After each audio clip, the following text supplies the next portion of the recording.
Hi friends, hello, vanakkam and welcome back to our channel Akshayan Beauty Tips and Kitchen Recipes. So friends, இன்னைக்கு பார்த்தீங்கன்னா morning routine vlog தான் பார்க்க போகிறீங்க. So இன்றைக்கி காலையில் பார்த்தீங்கன்னா வந்துட்டு கோதுமை இருக்குது இல்லைங்களா, அதை வந்துட்டு நல்லா ஒன் டே ஃபுல்லாக ஊற வச்சுட்டு அடுத்த நாள் முளைக்கட்டி வச்சுருக்கேன். ஒரு 2 நாள் முளைக்கட்டி வரும்போது இந்த அளவுக்கு வந்துட்டு கோதுமை முளைச்சி வந்திருக்கும். ஸோ இந்த கோதுமையை வந்துட்டு நம்ம மிக்சியில் போட்டு அரைச்சி ஃபைன் பேஸ்ட்டாக எடுத்துக்க போகிறோம் நம்ம தோசை ஊற்றுறதுக்காக. ஸோ மார்னிங் பிரேக்ஃபாஸ்ட்டாக இதை எடுத்துக்கும் போது ரொம்ப இது நல்லது. ஸோ இதை வந்துட்டு முளைக்கட்டின அதை எடுத்துகிட்டு ஒரு 2 தடவை வாஷ் பண்ணிவிட்டு நான் க்ளீன் பண்ணி எடுத்து வச்சுருக்கேன். இப்போ இதை வந்துட்டு நம்ம மிக்சியில் போட்டு நல்லா பிளெண்ட் பண்ணி எடுத்துக்கலாம். ஸோ இது வந்துட்டு நல்லா ஃபைன் பேஸ்ட்டாக அரைஞ்சி வரணும்.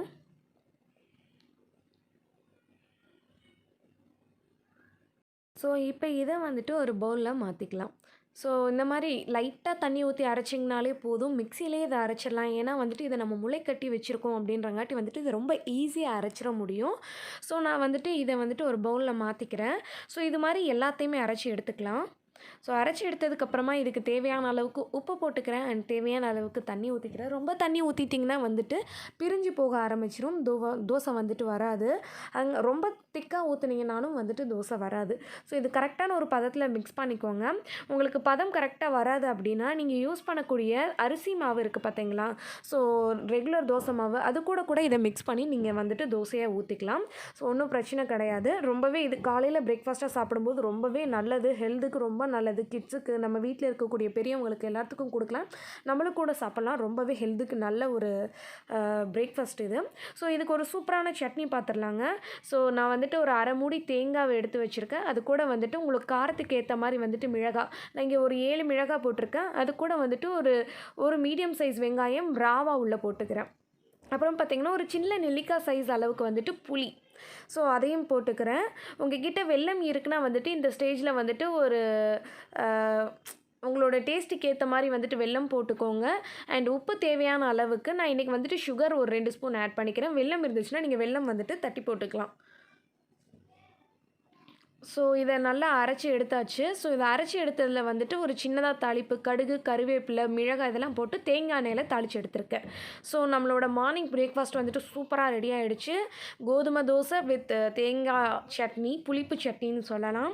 ஸோ அடுத்து வந்துட்டு பார்த்திங்கன்னா மதியத்துக்கு ரெடி பண்ணுறேன். ஸோ மதியம் பார்த்திங்கன்னா வந்துட்டு காலிஃப்ளவர் சில்லி அண்ட் பார்த்திங்கன்னா வந்துட்டு லெமன் சாதம். ஸோ இந்த காலிஃப்ளவர் சில்லிக்கு வந்துட்டு கார்ன்ஃப்ளவர் வந்துட்டு ஒரு எத்தனை ஸ்பூன் போட்டேன், 2 ஸ்பூன் போட்டேன்னு நினைக்கிறேன். கார்ன்ஃப்ளவர் மாவு வந்துட்டு 3 டேபிள் ஸ்பூன் போட்டிருக்கேன். இப்போ இது கூட வந்துட்டு நான் வந்துட்டு தட்டி எடுத்து வச்சுருக்கக்கூடிய இஞ்சி பூண்டு விழுது ஃப்ரெஷ்ஷாக நான் எடுத்திருக்கேன். ஸோ அந்த இஞ்சி பூண்டு விழுது வந்துட்டு ஒரு ஸ்பூன் அளவுக்கு ஆகும்னு வச்சுக்கோங்களேன். ஸோ அந்த இஞ்சி பூண்டு விழுதையும் வந்துட்டு உள்ளே ஆட் பண்ணிக்கலாம்.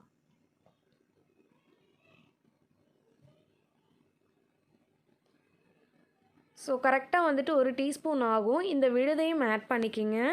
அண்டு சிக்கன் 65 மசாலா, ஸோ அதை நான் கட் பண்ணி எடுத்து வச்சுருக்கேன், அதையும் உள்ளே போட்டுக்கலாம். அப்புறம் வந்துட்டு யோகட் தயிர் இருக்குது பார்த்தீங்களா, ஸோ அதை வந்துட்டு நான் நல்லா ஒரு டீஸ்பூன்லேருந்து 2 டீஸ்பூன் அளவுக்கு ஆட் பண்ணிக்கிறேன். ஸோ இது வந்துட்டு புளிப்பு கொடுக்கும், ரொம்ப நல்லாயிருக்கும். அண்ட் இதுக்கு லைட்டாக தேவையான அளவுக்கு மட்டும் உப்பு ஆட் பண்ணியிருக்கேன். ஸோ இது எல்லாத்தையும் ஆட் பண்ணிவிட்டு லைட்டாக இதை வந்துட்டு மிக்ஸ் பண்ணி விடுங்க. மிக்ஸ் பண்ணி விட்டதுக்கு அப்புறமா வந்துட்டு நம்ம வச்சுருக்கக்கூடிய காலிஃப்ளவரை வந்துட்டு உள்ளே போட்டுடலாம்.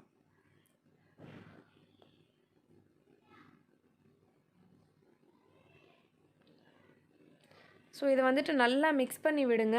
லங்ஸ் ஃபார்ம் ஆகாத அளவுக்கு நல்லா மிக்ஸ் பண்ணி விட்டுருங்க. மிக்ஸ் பண்ணி விட்டதுக்கப்புறமா வந்துட்டு இந்த காலிஃப்ளவரை உள்ளே போட்டுடலாம். ஸோ இந்த காலிஃப்ளவர் பார்த்திங்கன்னா நல்லா கட் பண்ணிவிட்டு சுடு தண்ணியில் மஞ்சள், உப்பு போட்டு நல்லா வாஷ் பண்ணி எடுத்து வச்சுருக்கேன். ஸோ இந்த காலிஃப்ளவரை வந்துட்டு உள்ளே போட்டு நல்லா மிக்ஸ் பண்ணி விடுவோம். காலிஃப்ளவர் போட்டதுக்கு அப்புறமா வந்துட்டு மேலே வந்துட்டு ஒரு டீஸ்பூன் அளவுக்கு, ஸோ உங்களோட கிறிஸ்பினஸ்க்கு ஏற்ற மாதிரி வந்துட்டு நீங்கள் கார்ன்ஃப்ளவர் போட்டுக்கலாம்.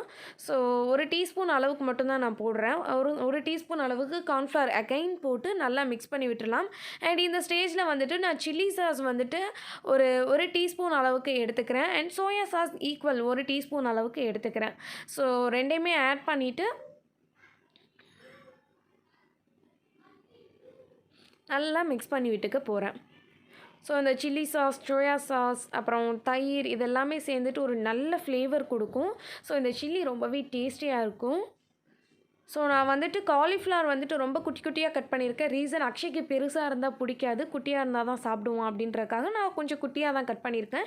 நீங்கள் வேணும்னா பெருசாக கட் பண்ணிக்கலாம், அது உங்களோட விருப்பத்தை பொறுத்தது. ஸோ இது எல்லாத்தையும் நல்லா மிக்ஸ் பண்ணதுக்கப்புறமா இதை வந்துட்டு ஒரு லிட் வச்சு க்ளோஸ் பண்ணி ஒரு 1/2 அன் ஹவர் வந்துட்டு நல்லா ஊற விட்டுருவோம். ஸோ கன்சிஸ்டன்சி இந்த அளவுக்கு இருக்கணும். ஸோ இதை 1/2 அன் ஹவர் கழித்து நம்ம சில்லி போட ஆரம்பிக்கலாம். 1/2 அன் ஹவர் ஆகிடுச்சு. இப்போ வந்துட்டு எண்ணெய் ஊற்றிக்கலாம் கடாயில். எண்ணெய் நல்லா ஹீட் ஆகிற வரைக்கும் வெயிட் பண்ணலாம். எண்ணெய் ஹீட் ஆன உடனே வந்துட்டு நம்ம வச்சுருக்கக்கூடிய காலிஃப்ளவர் எல்லாத்தையுமே வந்துட்டு உள்ளே போட்டு நல்லா ஃப்ரை பண்ணி எடுத்துக்கலாம்.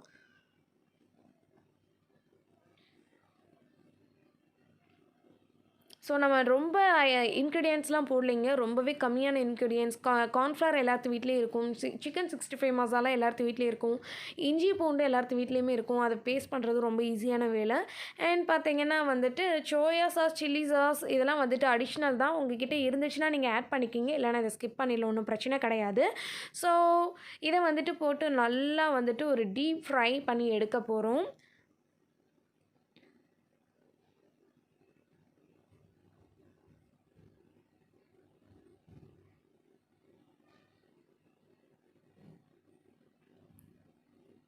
ஸோ அந்த நுரையெல்லாம் அடங்கிடுச்சு பார்த்திங்களா? ஸோ இந்த ஸ்டேஜில் வந்துட்டு நம்ம இந்த காலிஃப்ளவர் சில்லியை வந்துட்டு நம்ம எடுத்துடலாம். So cauliflower chilli or gobi whatever நீங்கள் எப்படி சொல்லலாமோ அப்படி சொல்ல விரும்புகிறீங்களோ அப்படி சொல்லிக்கலாம், அது உங்களோட விருப்பத்தை பொறுத்தது. ஸோ இதே மாதிரி எல்லா பேட்சையும் வந்துட்டு நம்ம போட்டு எடுத்துக்கலாம்.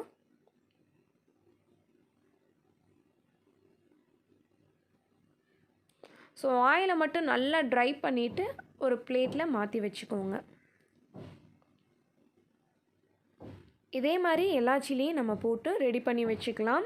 அண்ட் நெக்ஸ்ட்டு பார்த்திங்கன்னா வந்துட்டு லெமன் சாதம், அதை எப்படி பண்ணுறோம் அப்படிங்கிறத வாங்க போய் பார்க்கலாம். ஸோ லெமன் சாதத்தை பொறுத்த வரைக்கும் என் அம்மா எனக்கு சொல்லி கொடுத்த விதத்தில் நான் பண்ணுறேன்.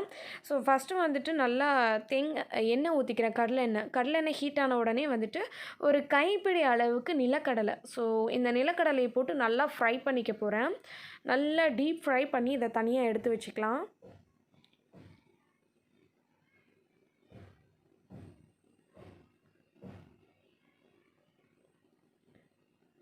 ஒவ்வொருத்தவங்க ஒவ்வொரு மாதிரி லெமன் சாதம் பண்ணுவாங்க. இது எங்கள் அம்மா எனக்கு சொல்லி கொடுத்த விதம். நான் இப்படி தான் லெமன் சாதம் பண்ணுவேன் அண்ட் ரொம்ப டேஸ்ட்டாகவும் இருக்கும். கண்டிப்பாக ட்ரை பண்ணி பாருங்கள். ஸோ அந்த நிலக்கடலையை ஃப்ரை பண்ணி எடுத்ததுக்கப்புறமா அதே எண்ணெயில் கடுகு, உளுத்தம்பருப்பு போட்டு நல்லா பொரிய விட்டுறலாம்.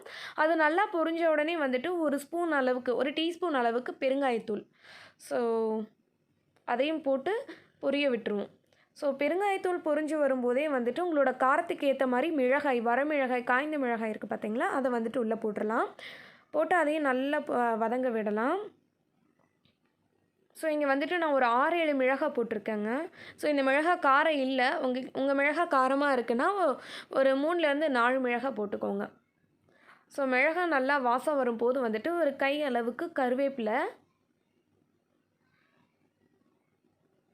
ஸோ கருவேப்பிலை நல்லா பொரிஞ்சு வரட்டும். ஸோ பொரிஞ்சு வந்ததுக்கு அப்புறமா வந்துட்டு உப்பு தேவையான அளவுக்கு அண்ட் மஞ்சத்தூள் தேவையான அளவுக்கு ஆட் பண்ணிக்கலாம். ஸோ இந்த ஸ்டேஜில் ஸ்டவ்வை வந்துட்டு சிம்மில் வச்சுருங்க. சிம்மில் வச்சுட்டு உப்பு வந்துட்டு தேவையான அளவுக்கு ஆட் பண்ணிக்கோங்க. அப்புறம் வந்துட்டு மஞ்சள் தூள் தேவையான அளவுக்கு ஆட் பண்ணிவிட்டு இதை நல்லா ஒரு தடவை மிக்ஸ் பண்ணிவிட்டு ஸ்டவ் ஆஃப் பண்ணிடலாம். ஸ்டவ் ஆஃப் பண்ணதுக்கு அப்புறமா தான் வந்துட்டு நான் லெமன் வந்துட்டு மீடியம் சைஸ் லெமன் 2 எடுத்து வச்சுருக்கேன். ஸோ அந்த 2 லெமனை உள்ளே ஆட் பண்ணிக்கிறேன். ஸோ ஆட் பண்ணிட்டோமா? ஸோ நான் ஸ்டவ் ஆஃப் பண்ணிட்டேங்க. ஸ்டவ் ஆஃப் பண்ணியுமே பார்த்தீங்கன்னா இது எப்படி தளபலன்னு கொதிக்குதுன்னு பார்த்தீங்களா? ஸோ அவ்வளோதான், லெமன் சாதத்துக்கு மிக்ஸ் வந்துட்டு அழகாக ரெடி பண்ணியாச்சு. நம்ம வந்துட்டு கொதிக்க விட்டோம் அப்படின்னா வந்துட்டு இந்த லெமனில் இருக்கக்கூடிய புளிப்புத்தன்மை மாறிடும். ஸோ அதங்காட்டி வந்துட்டு நம்ம ஸ்டவ் ஆஃப் பண்ணிவிட்டு உடனே இதை மிக்ஸ் பண்ணி விட்டுட்டு நம்ம வச்சுருக்கக்கூடிய நிலக்கடலை லாஸ்ட்டாக போடுறதுனாலும் போட்டுக்கலாம், இப்போ போடுறதுனாலும் போட்டுக்கலாம், அது உங்களோட விருப்பத்தை பொறுத்தது.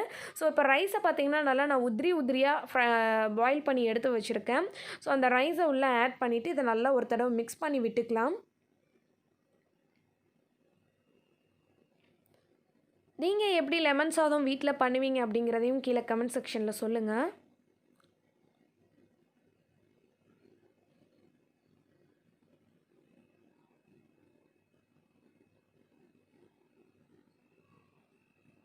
ஸோ இது வந்துட்டு ரொம்ப சூப்பராக இருக்கும், டேஸ்டியாக இருக்கும். இப்போ வந்துட்டு நம்ம வச்சுருக்கக்கூடிய நிலக்கடலை இதையும் உள்ளே போட்டு நல்லா மிக்ஸ் பண்ணி விட்டுடலாம். ஸோ இந்த லெமன் சாதத்தோடு வந்துட்டு இந்த புளிப்போடு வந்துட்டு அப்பப்போ க்ரன்ச்சியாக நிலக்கடலை வாயில் படும்போது வந்துட்டு ரொம்ப டேஸ்டியாக சூப்பராக இருக்கும். ஆக்சுவலி என் ஹஸ்பண்டுக்கும் என் பையனுக்கும் நான் இப்படி பண்ணக்கூடிய சாப்பாடில் எல்லாமே ரொம்ப பிடிக்கும்.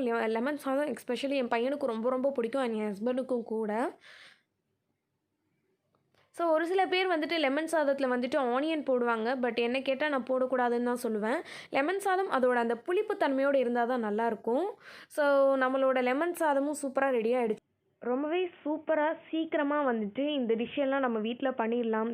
தோசை வந்துட்டு செய்கிறதுக்கு ஜஸ்ட் ஒரு 1/2 அன் ஹவர். அண்ட் இந்த லெமன் சாதம் பண்ணுறதுக்குள்ள ஒரு 10 மினிட்ஸ் போதுங்க. ரொம்ப ஈஸியாக பண்ணி முடிச்சிடலாம். ரொம்பவே ஈஸியான ரெசிபி நான் இன்றைக்கி உங்களுக்கு சொல்லியிருக்கேன். That's it friends. அவ்வளோதான், இதோட நம்ம வீடியோ முடியுது. ஸோ இந்த வீடியோட உங்கள் எல்லாத்துக்கும் யூஸ்ஃபுல்லான விஷயங்கள் தான் நான் சொல்லியிருக்கேன் அப்படின்ட்டு நான் நம்புகிறேன். உங்களுக்கு இந்த வீடியோ பிடிச்சிருந்தது அப்படின்னா லைக் பண்ணுங்கள், ஷேர் பண்ணுங்கள், அண்ட் மறக்காமல் நம்மளோட சேனலை சப்ஸ்கிரைப் பண்ணுங்கள். இந்த ரெசிபிஸ் எல்லாத்தையும் ட்ரை பண்ணி பார்த்துட்டு கீழே கமெண்ட் பாக்ஸில் லீவ் பண்ணுங்கள். நெக்ஸ்ட் ஒரு இன்ட்ரெஸ்டிங்கான வீடியோட உங்களை மீட் பண்ணுறது வரைக்கும் take care, tata, bye bye.